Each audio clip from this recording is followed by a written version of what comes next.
And yesterday I really focused on present moment awareness.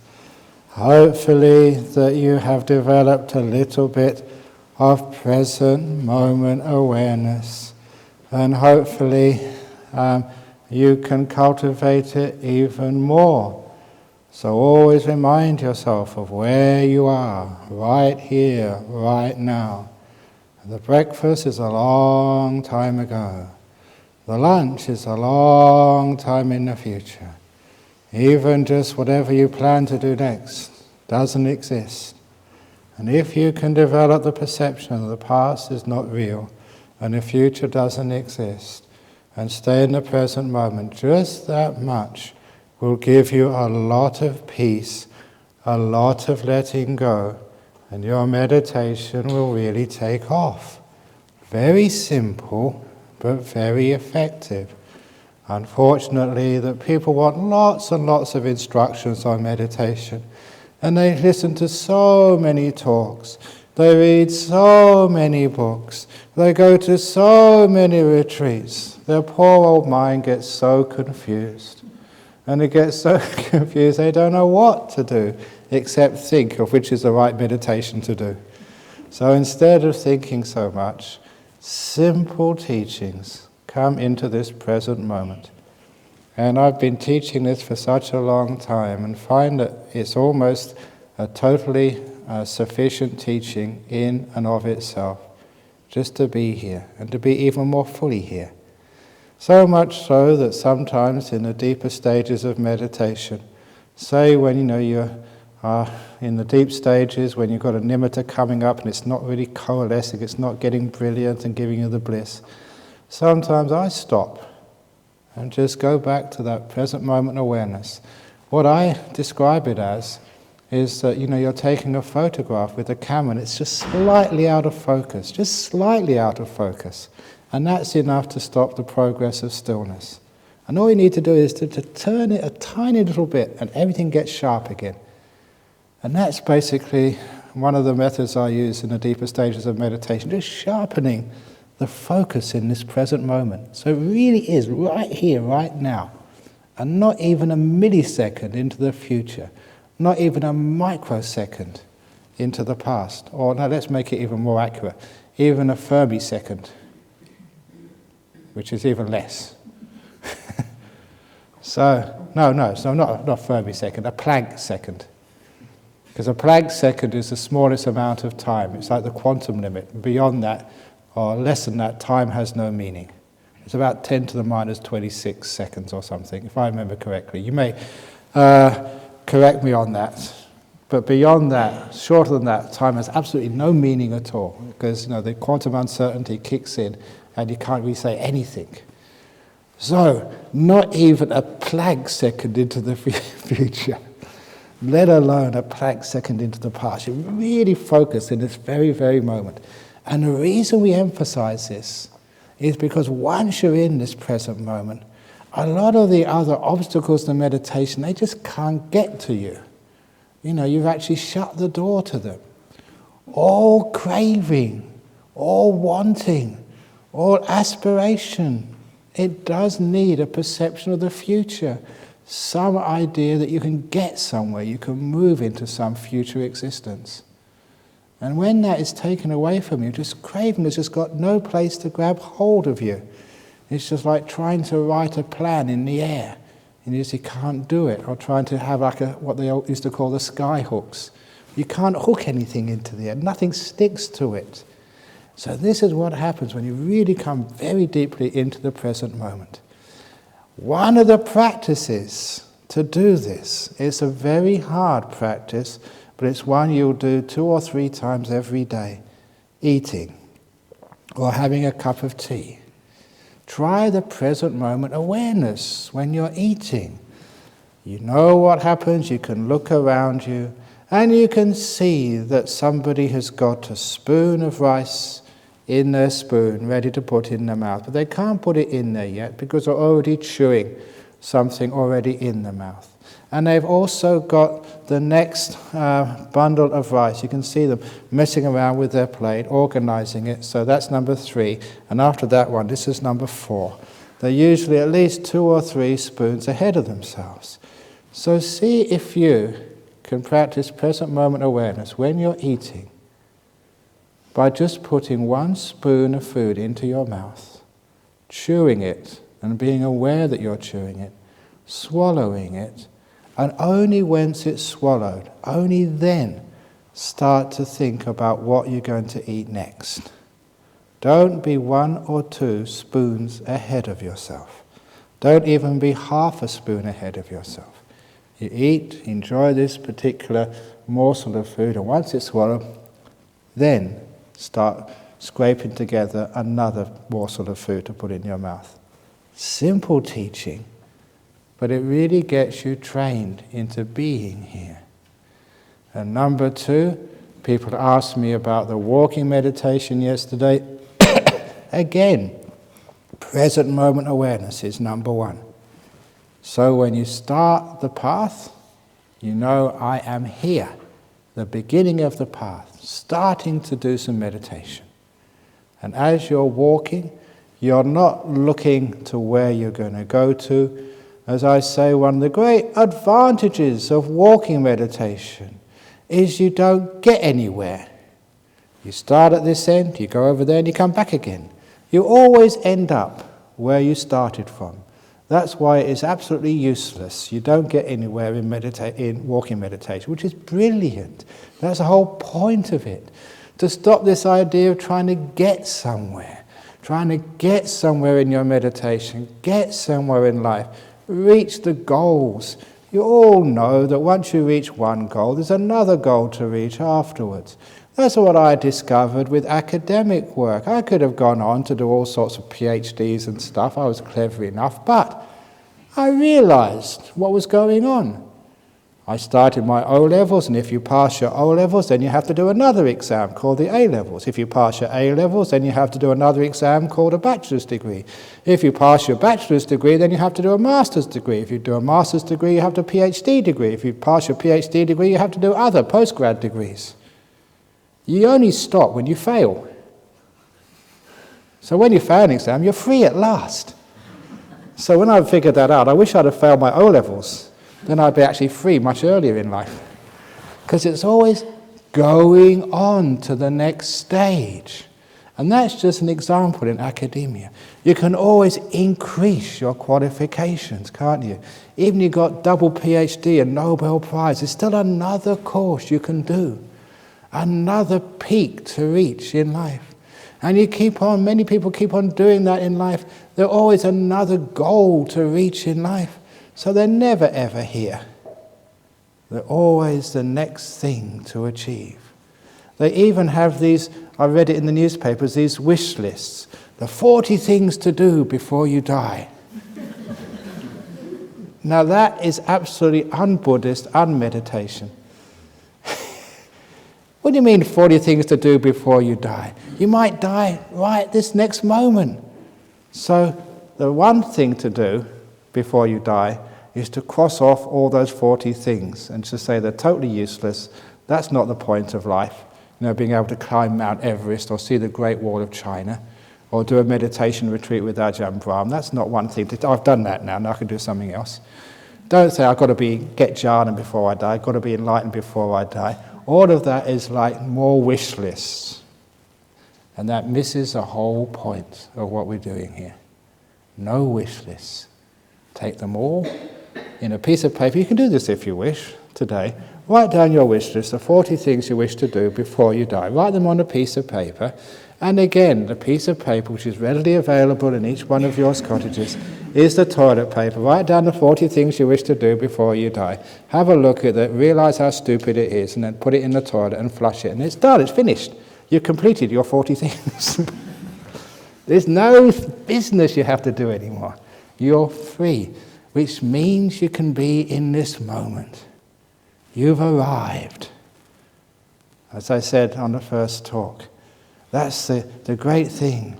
When a person has they've got into the national soccer team, or they've made their first million. They are now famous. At last, you've arrived. But people have to work so hard to arrive. I'll show you the easy way to arrive. Get rid of all your wishes and all your aspirations, and then you find, my goodness, I've already arrived. I'm already here. Why didn't anyone tell me about that a long time ago? I'm already here. So that present moment awareness is important. So walking meditation. As soon as you start the walking meditation, I've arrived. When you got the first step, I've arrived. At the first step of meditation. The second step, I've arrived. Always be here. The point of the walking meditation and the sitting meditation and the eating meditation and the sleeping meditation, everything else you do in this retreat is to be here. Not to get somewhere, but to be here. Not to get somewhere, but to be here. So what's the point of meditation? Pardon? This is standard re-education camp teachings. Brainwashing. The purpose is to be here. Yes, Ajahn Brahm, the purpose is to be here. One day I'll achieve that. No, because my job is to cut away all that other stuff of trying to get somewhere else. So you start the meditation, present moment awareness, just being here. How simple can that be? Because what should I be doing? Being here. What should I be focusing on? Whatever's here. That's what you focus on. So if you're coughing, you focus on coughing. That's here. If someone leaves a mobile phone on, you focus on a mobile phone ringing. You don't go, they shouldn't bring a mobile phone into the retreat. They shouldn't be doing this, they shouldn't be doing that. The mobile phone only makes a little noise. In your head, that's where the great noise is. So be careful. In here is where the real noise begins. Outside it's just the world. In here is the suffering. So, you start walking. Now, a little sort of some tricks of walking meditation. It's always useful to put your gaze about 2 meters ahead on the floor. Or actually on the carpets in there. Do you see how kind we are to all of you? We give you red carpets to walk on. That's how much we value walking meditation. It is literally strutting the red carpet. So you strut the red carpet in those walking meditation rooms.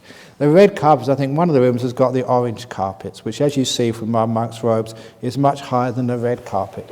Only those elite walking meditators should use the orange carpet. The rest of you, just the red carpet. Now you can use whatever carpets you want.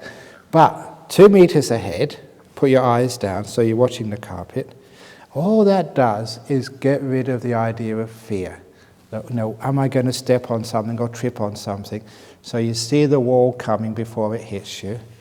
So you keep your eyes open, but just 2 meters. You're not looking at the left, not looking at the right. Especially you're not looking at the other people doing walking meditation. Because if you do, sometimes it becomes a competition. Especially who can walk meditation the slowest. So the person sitting next to you, they're going too fast, they're going too slow, I have to really slow down as well. Because sometimes in Buddhist meditation, especially in Vipassana retreats, they do the slow walking. And they think the slower you walk, the closer you are to enlightenment. And sometimes I see it's a competition in there. And who can walk the slowest? Which is absolutely crazy. You walk natural. To be natural, you don't look to the left, you don't look to the right, you don't care what other people are doing. This is your walking path. You stick to your path 2 meters ahead in the present moment. I'm here, right now. And what's going on in my mind right now? You're just aware of it. Not trying to get rid of it. Not trying to be attached to it, but just being with it. Treating it like a friend.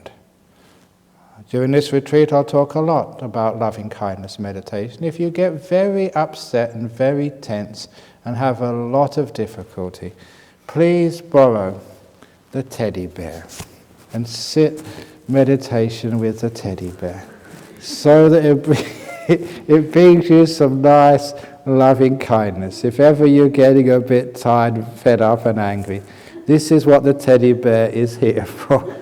So it's here waiting for whoever wishes to make use of teddy bear meditation. And what that means is when you're meditating, you're a friend to the present moment. Now the idea, the perception of a friend, of a Kalyana Mitta, the Buddha said good friendship is 100% of this life, the religious life. Being a good friend to the present moment means you don't try and control it, nor do you tell it what to do. Sometimes you may have a friend like that. This is the usual simile which I give. A friend calls you up and say, I know you've got a free afternoon. Please come and have a cup of coffee. And you will not go to Starbucks or Gloria Jean's, you will go to Dome, because I like going to Dome coffee shop. And you will not have a cappuccino or a latte. You'll have a short black, because that's what I like. And you won't put sugar or honey in your coffee. I know you like that, because that's bad for your health. And you will have a muffin, not a biscuit, because I like muffins, and chocolate, and not sort of any other type of banana bread muffin or anything else. And we'll sit in the table in the corner, which is my favourite table, not out on the street like you would like to sit. And we will talk about Christianity, not about Buddhism. I know you're a Buddhist, but I'm not, so we'll talk about what I want to talk about. And we'll sit there for 2 hours, not an hour and a half, not 2.5 hours, because that's the time I like to sit. And if somebody calls you up like that, and they make all those demands on sharing an afternoon with them, what would your response be? You'd say, I'm sorry, I'm busy. I'm sorry, I've got to see my mother. I'm sorry, you think of something you have to do to get out of going, because who wants to spend time with a control freak? Do you get the message? Your mind doesn't want to spend any time with you. Because you say, come on, mind, let's do some walking meditation. What do you mean? Now you're going to walk mindfully. You're going to 2 meters in front. You're not going to think of all those things. You're not going to think of this thing. You're not going to sort of do anything. You're just going to watch every movement in your feet. You're going to do it very slow, not fast. I don't care if you want to go fast. You're going to go slow, because that's what I want you to do. No wonder the mind wanders off.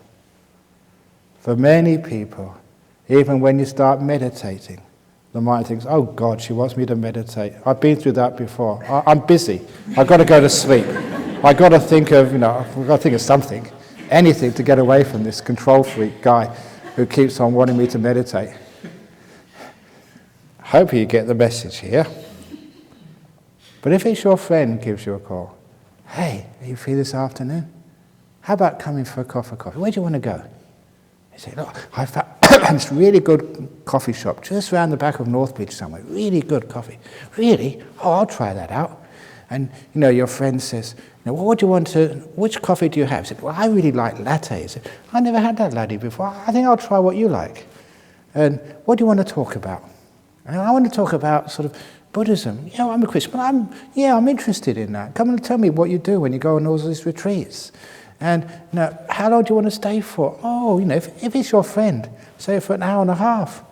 And then you find yourself 2.5 hours, 3 hours, 4 hours, you're still in a coffee shop. Because that's what it's like being with a friend. Time flies by, you're having such a good time. And sometimes, you don't want to leave because you're with a friend who's caring for you and doesn't tell you what to do, but is interested in you, in sharing the time together as a friend. Now that's the attitude we have to meditation. It doesn't matter what you're experiencing, whether you're having a latte, a kapu, a short black, a flat white. What else do they have? And that's pretty good so far. Shows I've been to a coffee shop or two in my time as a monk. But then you want to hang out with your friend. Then the mind wants to hang out with you. You don't get restlessness or sleepiness because you have friendship with this moment. So if you make this moment a friend, hey, present moment, what's going on? What's up? and you hang out with the present moment. You don't try and control it. Somebody's phone goes off. Fine, it's present moment awareness. Thank you so much for bringing me back to the moment. Somebody coughs, somebody falls over, whatever. It brings you back to this moment. You're here. And you're a friend to this moment, no matter what it is. So you're not selecting and choosing what you're aware of. Whatever's happening in this present moment, you're opening the door of your heart to it. Interested in life. A friend to this moment. Just listening, not always talking back. With that friendship to the present moment stays. And just like when you first start talking to someone, it takes a little while to be comfortable together.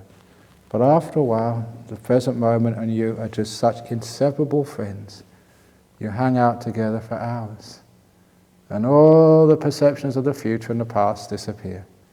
Just like when you're having a good cup of coffee with your friend, all the things which you should be doing, you forget about. Because you're having fun, chilling out with your best mate, the present moment. With that attitude, it's easy. If you're trying to force the mind, I've got to be in the present moment, come on, be in the present moment, no past, I've seen you coming past, you're in big trouble, if you come again, I'm going to hit you. Future, look, how many times have I told you not to sort of come into my mind? I'm supposed to be in the present moment. Future, look, I've had enough with you. If that is your attitude, that's when you get headaches. That's when you get suffering. That's when things don't work and you think, I can't meditate, you give up. And please don't do that. Meditation is a beautiful thing if you do it properly, and it's so easy. So if you get that idea, the method, the understanding, it's so easy to do. So you're walking there, just walking in the present moment, walking backwards and forwards, nothing to do in the whole world, not trying to achieve jhana, not trying to get enlightened, not trying to get some great insights, totally free, nothing to do in the whole world. Have you had those moments where you've got nothing to do? No jobs, no appointments, nothing to do except just to enjoy this moment. Actually, it brings back a very early memory. I must have been about 12 or 13. And at the school which I was at, it was a very good school. I got a scholarship to go there, a top school in West London. And I used to have, like twice a term, what they used to call merit halves. As long as you didn't get into trouble with the teachers. If you did, you had these detentions on the half-day holiday, which all the other kids had. And in the lunchtime, instead of playing soccer, because only a little bit of homework to do, I went to the library and did all my homework. And so after lunch, I had nothing to do. A 12 and 13-year-old kid, no homework to do, no appointments, nothing which I needed to do in the whole world. And I remember that moment. I felt so free, walking out with nothing to do, nowhere to go. I could do whatever I wanted. No plans. You felt freedom. When was the last time you felt that in your life? Getting up in the morning, nothing to do. No list of things you had to achieve. No emails you had to send. No phone calls, no letters you had to write. No cleaning which you had to do. That's what happens here. The only two things you have to do when you woke up this morning is eat breakfast and eat lunch. That's the only two things in your schedule. Everything else is free. Okay. Now, can you get your head around how that feels? Peaceful, calm, liberated from the prison of time and things which you have to do. That's what walking meditation does. You're not trying to get anywhere. You're not trying to achieve anything. You've got no goals, nothing to tick off, I have to achieve this. You're just walking, just being here, and enjoying this body just moving. So that present moment awareness and being a friend to the present moment awareness, that is the fundamental. You just do that and actually everything else is very easy. But there is another stage of meditation. These aren't things you try and achieve. These are not goals you set. Oh, I've got this first stage of meditation. I'm in the present moment. Now what do I do next? Remember, next. There is no next. Only the now. The next is just the imaginary concept now, now, now. So if ever you think, what should I do next? Stop it, forget it. You've lost the plot. Now is the only time you have on this retreat. What happens if you start getting into the present moment and it starts getting more and more solid? Things become quiet. You're settling down, and the inner conversation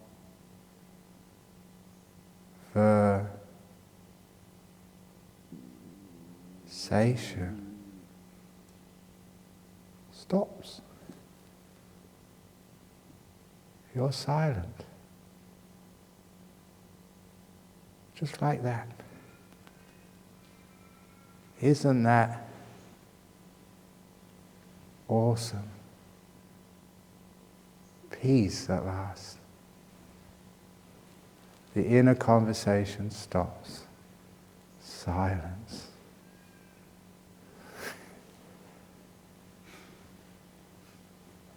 Isn't that beautiful? No more words. No more thinking. You're just alive and aware. Much closer to reality than any thought can ever reach. Thinking is a signpost.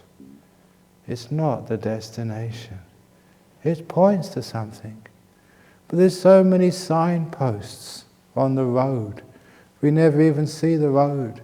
All we see are signposts. That's like the old simile, which is the best I could offer, the professor and the restaurant. Once there was a professor of philosophy, and that professor managed to find out there was a 5-star restaurant opening in the city where he lived. He rang up the restaurant to book a table and found he had to wait for 2 months before he'd get a reservation. And when he managed to get the reservation, 2 months' time, he dressed in a fine suit. And he appeared at the restaurant. And when he appeared at the restaurant, they had to check his ID to make sure he had the reservation, which he did. So the maitre d' led him to his table. And it was such a plush restaurant with incredible decor, chandeliers, and beautiful mahogany tables with silverware, with a chandelier, and just very beautifully upholstered chairs. It was the sort of thing you'd expect in the best restaurants of the world. And the butler came, it was a waiter, but it was dressed like a butler, to give him the menu on thick card, written in not just ordinary words, it was like calligraphy in gold lettering, just beautiful. Even the menu was a work of art. And the professor said thank you to the waiter and proceeded to eat the menu. And when he'd finished swallowing the last piece of the menu, he got up and paid his bill and left, because the professor didn't understand the difference between the menu and the food.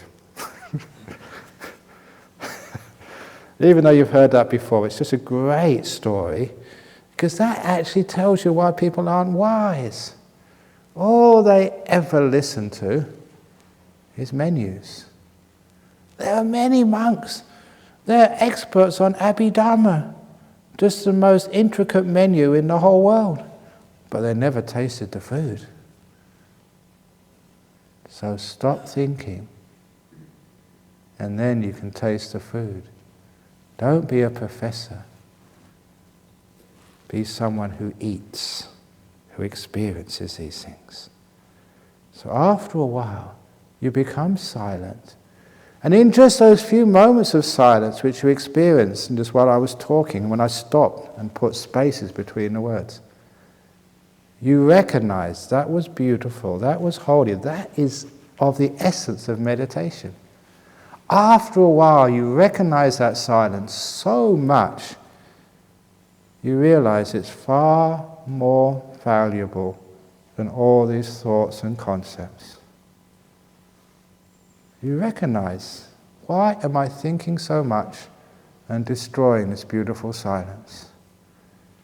which is why one of the sayings you should keep in mind during this retreat: if you can't improve upon the silence, be quiet. Can you improve upon silence? You can't. Silence is truth. Silence is beauty. Silence is the place where all the wisdom comes from. So, value silence much more than thought. And then silence grows in you. You're doing walking meditation, and after a while, you find your mind is silent. There's nothing to think about. Why waste this time working out the meaning of life, when the meaning of life is what you experience when you shut up, when you're silent? Why trying to be a philosopher, where philosophers always go hungry, they just eat cardboard? What are you going to think about anyway? How much time have you wasted since you were born thinking? And where has it ever got you? Has it really solved the problems of your life? If it was, all the great thinkers would not need psychologists and counselors, and people like Chris will be out of a job. You don't need to think so much. In fact, we think 100 times more than necessary. And we're silent hardly ever.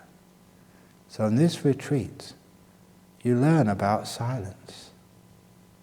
The space between the words, until you recognize it and feel so comfortable with it, until silence is even a closer friend than the present moment. So when silence comes to visit, you just grab them and have a beautiful long cup of tea together. No force, you just recognize each other. My beautiful friend, the silent mind. We've had such wonderful times together in the past. Now we're going to hang out.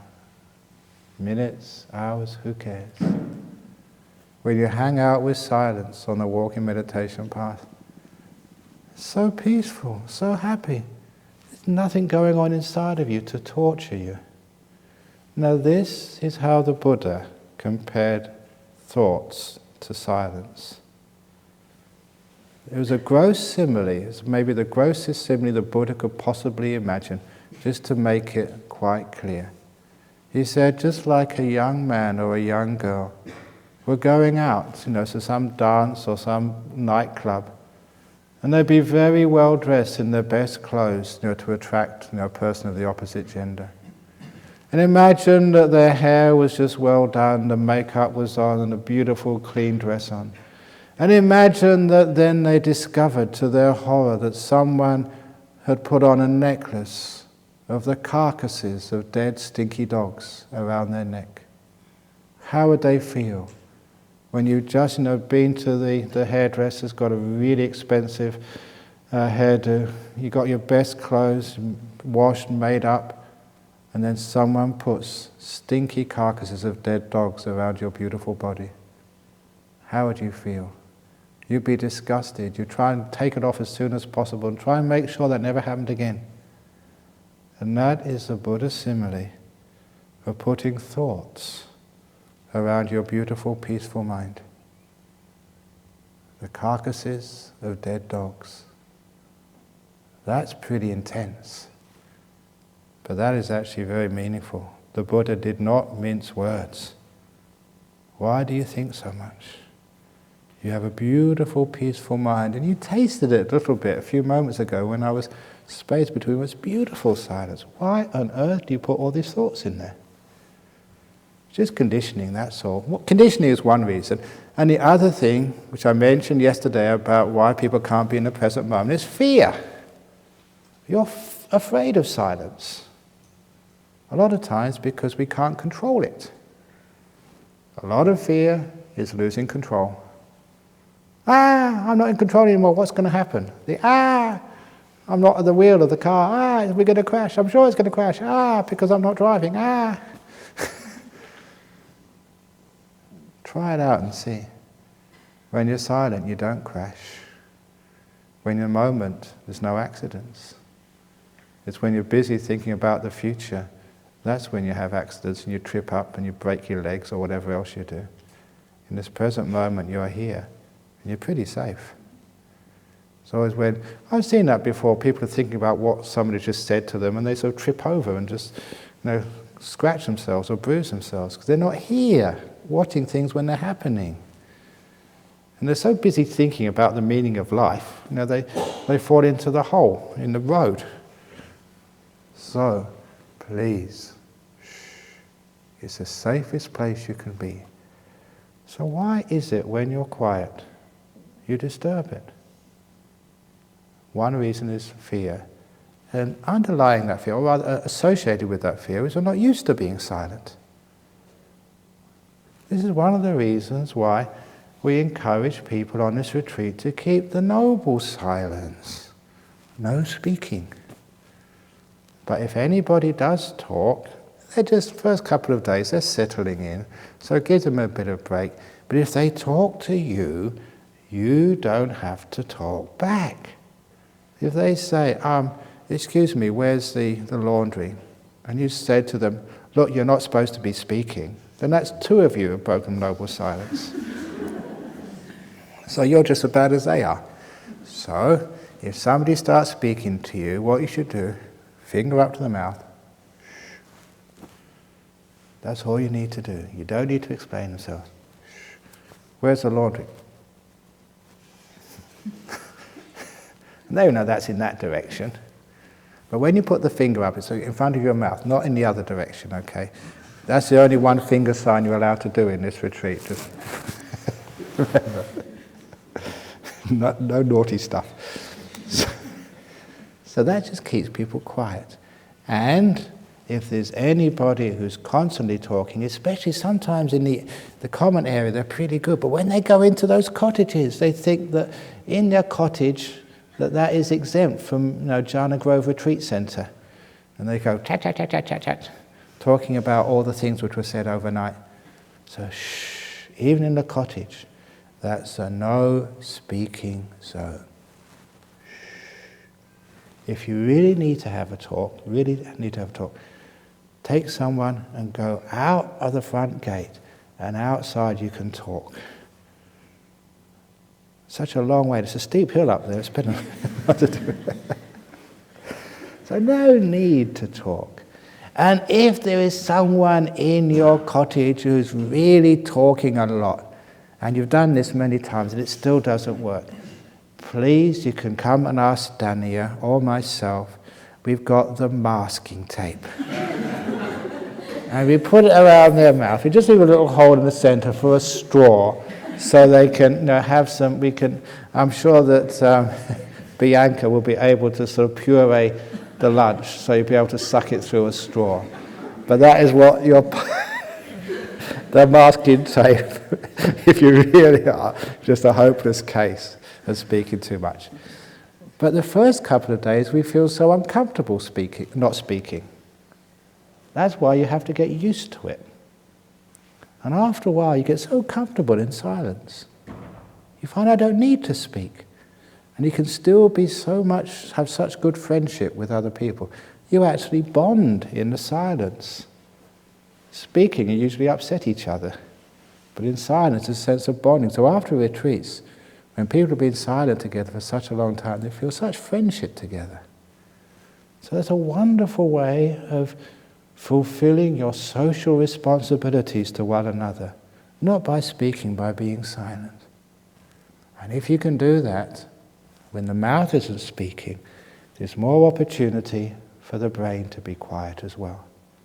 It's actually the same mental muscles, not physical muscles, mental muscles. The same mental muscles move the mouth as move the brain into speech. So if you can quiet the speech, you are training the mental muscles so that they don't think so much. People who talk a lot will think a lot. People who talk little will think little. they will have more silence. Which is why the Buddha kept on saying, it is the small streams make all the noise. The great rivers flow silently. So what are you? Are you a great river? Are you a small stream? Doesn't say much about me, does it? Because I'll be speaking a lot during but I have to, that's my job. So, on a walking path you develop this beautiful sense of silence. It just happens. But when it does come, respect it. When thoughts come, devalue them. And you just reflect, not think, but reflect. How many years have you been thinking? Are you wise yet? Have you solved the problems of the universe? You haven't even solved the problems of yourself. And how many other great thinkers have there been in this world? That's one of the inspirations I got from someone like Ajahn. I'd been through one of the great universities in this world, doing really, really well. And I thought I was so well trained academically and intellectually. I really thought I was smart because that's what the world was telling me. You got a great degree from Cambridge University, you're one of the smart guys. And then when I went to northeast Thailand and met someone like Ajahn, only 4 years at school. Now we'd say he didn't even complete primary school. Now the primary school was grade 7, he didn't even complete that, only 4 years. Imagine putting yourself under a teacher who only finished grade 4 and then left school. Would you do that? Would you employ someone in your company when you ask them, how many years? Have you been in university? No, not university. High school? No. Did you finish primary school? No, I left after year 4. Would you? It means you wouldn't hire an Ajahn Chah. It came very clear to me, just after a few days, that I was stupid and that guy was smart. It's very embarrassing, realizing you've been totally outwitted with all your degrees by a guy who didn't finish primary school. That really puts you in your place, way down there somewhere. Really great for you. I really appreciate that. But he was really smart and wise, and gee, what's going on? And that's where you start to understand all this thinking, which is what you learn in great universities. You learn how to think really well, and just to get rid of all the rubbish and think in a straight line and think powerfully, think deep, and get these amazing ideas. That made you so stupid. But there's a guy who stopped thinking. Just sat there and could see things. So that's where you started to take away the value of thinking. That's how to stop thinking. Not using force. If you try to stop thinking by holding yourself with force, again you just get tense, headaches, and it doesn't work. After a while the thoughts just increase their power, they just burst and you've got more thoughts than ever. So what happens is sometimes people do these meditation retreats and their thinking just goes wild. I mean, it really just goes bizarre. Thought, and they can hardly stop it. Why? Because they've been trying to stop it. The force has been feeding them. Instead, we use this wisdom power. You see through thoughts. They're just not really important. They're just like a con game. They promise you the truth, and they just lead to more thoughts. There's no end to them. They keep going on and on and on, with never any end in sight, no solution. And it means you're not seeing the world, you're just eating the menu. You're seeing the signposts, not really the things. So after a while you take the value away from thinking. You really demean the thoughts. You start looking upon them like the carcasses of dead dogs around your beautiful, peaceful, wise mind. They stop wisdom. They stop your understanding. They don't create wisdom. They are the enemy of wisdom. Silence becomes a source of seeing. And you start valuing silence so much, it starts to grow on you. You become the silent sage. Look how wise this teddy bear is. hasn't spoken a word for about a year when he first came to Jhana Club. And that's what I call a meditator. Never complains, never moves from this seat, sits all day and all night in teddy bear jhana. We call his practice, you know what the teddy bear practice is? Call it bear awareness.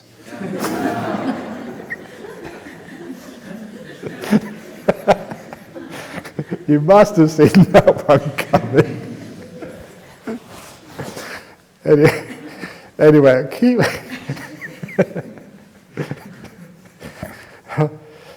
That's why I laugh at my own jokes. I don't care if you like them. I just I enjoy them. I think they're funny. So I laugh. So be silent and cultivate that silence, generate that silence, revere that silence, worship the silence more than you worship a Buddha. I know that some of you come in here and you bow to this and bow to that. How about bowing to silence? Worshipping it so much. And if somebody came in here and kicked the Buddha statue, or they threw sort of vomit on it, how would you feel? You can't do that to a Buddha. Try respecting silence that way. Silence is sacred. So you don't allow people to throw rubbish over silence. None of these thoughts. Shh. And if you revere and value silence that much, there's no effort required. It just happens. You're silent a lot. This is one of the truths of the mind. What it values, what it thinks important, is what will occupy its space more than anything else. If you value the future and think it's really important, you won't be able to stop the future coming into your mind. If you value the past and think this past, it really needs to be paid attention to, I really need to figure out why this happened and what happened and why it happened. If you value it, it will take precedence and it will enter your mind and stay. If you value the present moment, if you really value it more than the past and the future, then it stays. It's not force. It's not intention. It's wisdom. It's understanding. Using your wisdom power, present moment stays. If you really understand that silence is so important, it's so sacred, it's beautiful, then it will stay. You recognize it. And it's also to recognize its beauty, its happiness. Because that's what occurs when you're in the present moment. Oh, you feel just so much of a relief. You do feel free, you feel happy at last. I don't have to worry about the future. I don't have to keep all these things which went wrong in the past. I don't need to keep bothering my mind. I'm now happy, I'm free. It is the happiness of going on holiday. No more work, no more phones, nothing. Hey, I'm free, this is my holiday. You feel happy when you go on holiday. This is a holiday from the past and the future. And when you really get into the silence, it's so beautiful, it's so attractive, it's lovely. Just like saying a young man sees a beautiful girl, or a girl sees a really hot boy. You can't take your eyes off him. Why? Because it's attractive. The attractiveness creates a one-pointedness. Sustained attention, the stillness on the object. So once you really appreciate the sheer beauty of silence, just how wonderful it is, delightful, then it stays. And you can't wait to have more moments of stillness. Not force, wisdom. Appreciating its beauty, appreciating that this is a path to nibbana and meditation and happiness and peace and wisdom and everything you ever wanted. Appreciating that, and then it stays.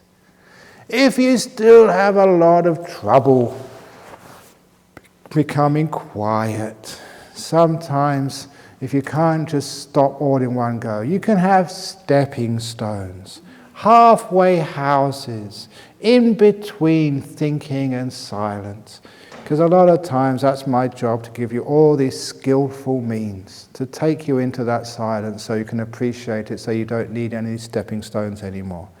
Stepping stone number 1, I mentioned yesterday.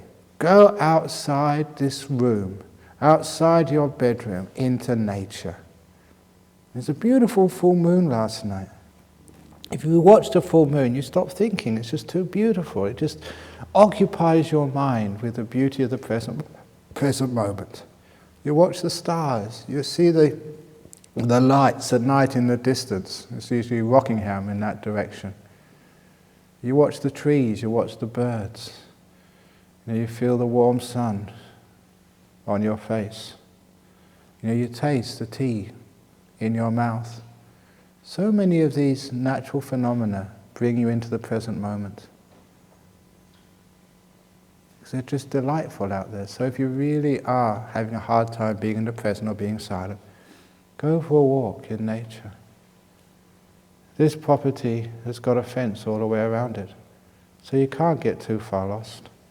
Just if you do get lost, find the fence and just walk around it until you come back to the gate. You're perfectly safe. And if you do get lost, but just assume you're sitting under a tree somewhere in jhana for 3 days, so we won't send out a search party for you. We don't want to disturb your 3 days of jhana under the tree. Just go there and enjoy this. You'll find your way back. Be in this moment. One thing which I do sometimes in walking meditation, go for a walk with no plan on where you're going to go. Just one step at a time. You walk, and once this one step is finished, only then do you decide to veer left, to veer right, to go straight on, or to turn around again. Because so many times people go for a walk and they've got an idea where they're going to get to. I'm going to walk around the property, I'm going to walk to the dam, I'm going to walk to the gate, I'm going to walk to Bodhinyana Monastery. No, don't have such hard plans. I'm going to walk in this direction and see what happens. A little bit longer, now, see what I'm going to do next. So go for a walk with no destination. It's amazing what you discover then. You discover parts of this property which you've never been to before. We'll let you know there is actually a secret Buddha garden somewhere in this property. It's a beautiful little Buddha statue there in a little garden. See if you can find it. You'll never find it by looking for it. You'll only find it if you wander and get lost. And then you will find it.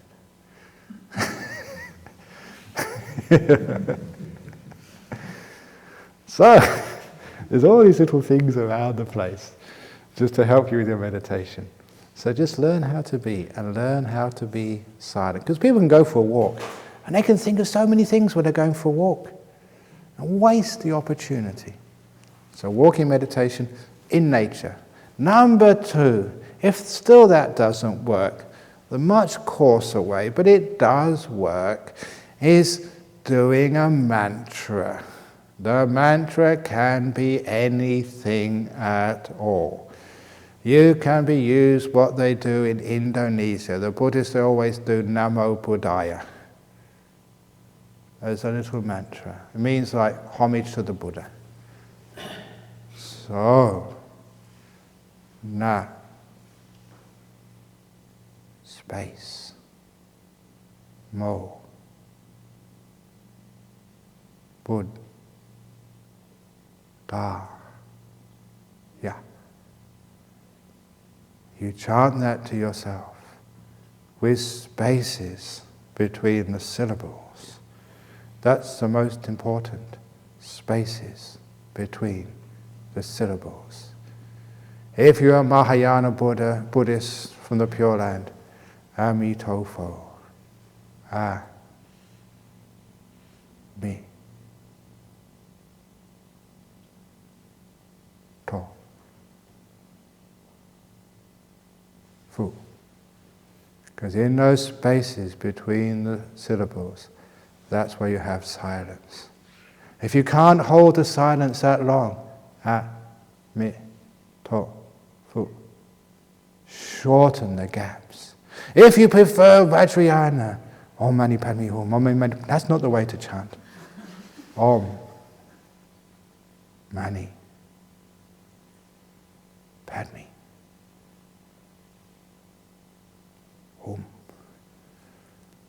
put spaces between the words.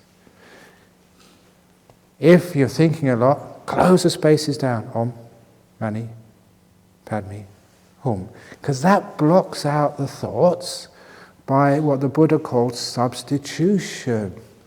It's one of the first methods of calming the thoughts in Vitakka Santata Sutta. Calming the thoughts down by blocking them out with one set of words you keep saying to yourself over and over and over again, but spaces in between. And as you get calmed down, lengthen the spaces. If you get agitated, close the spaces down.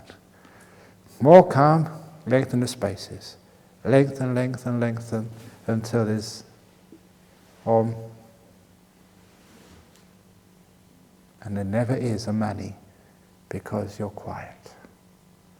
That's another skillful means of calming the thinking mind down. It is a bit more aggressive, but it does work. But again, it will only work when you really want to be silent, and you only want to be silent because you value silence, and you take away the value of thinking and conceptualizing and labeling. When you realize the menu is not the food and you stop eating menus, then you are quiet. So that's what you do when you're sitting. That's when you do when you're walking meditation. Doesn't matter how long you walk, backwards and forwards, no time. When you're finished, you're finished. When you feel it's enough, finish it. And I'll give more instructions later on, because this is only day 2, and there's more to come yet. But already, present moment awareness and silence. See if you can cultivate that, and you'll be getting a long way into meditation. So that is the instructions for today. Any questions about silence and present moment? Good. You can always put them on a piece of paper, but because there were so many questions last night, one question, one person. So you're only allowed one question per person tonight. And by one question, I don't mean part A, part B, part C, part D. One question means one question. So if you put a question in the box and later on this evening you think, no, I've got a much better question, take the old question out and delete that one. So you can put in a new question. And I have returned the dummy over to the table over there for the person who donated it. So you can always take that one back. Or if it's not God, if anybody really needs it, they can always use that to give to the person in their cottage who's talking too much.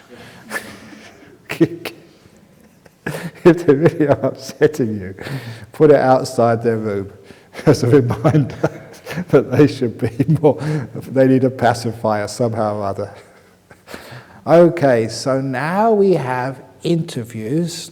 So there is a sheet of paper in the corridor between the offices and the dining room, and there you can put your names on. But please put your name, the first one at the top and the next one underneath. Please don't put one at the top, one at the bottom, one in the middle. That means I have to keep waiting for you, which is really disrespectful. So remember, just one after the other, and it's only 10 minutes each. I will take this with me. If you go over 10... No, I won't. But you get the idea. It's just 10 minutes. So understand what you're going to say. Say it. And this is not like counselling, you for your problems in your boyfriends and girlfriends and your parents and your children and your life. This is not free care. If you want to do that, go and get a counsellor. I know they cost a lot of money. You get this for free, but that's life. So this is about your meditation and the practice of Buddhism here. So please keep it to the meditation. Okay, so now those of you not coming on interviews, you can come and have a cup of tea, and you can do walking meditation, be in the present moment, cultivate silence in whatever posture you're in. Lunchtime, remember, one spoon at a time, see what happens. Little by little, you become a friend to the present moment and a friend to silence. And then you have a wonderful time. So please enjoy.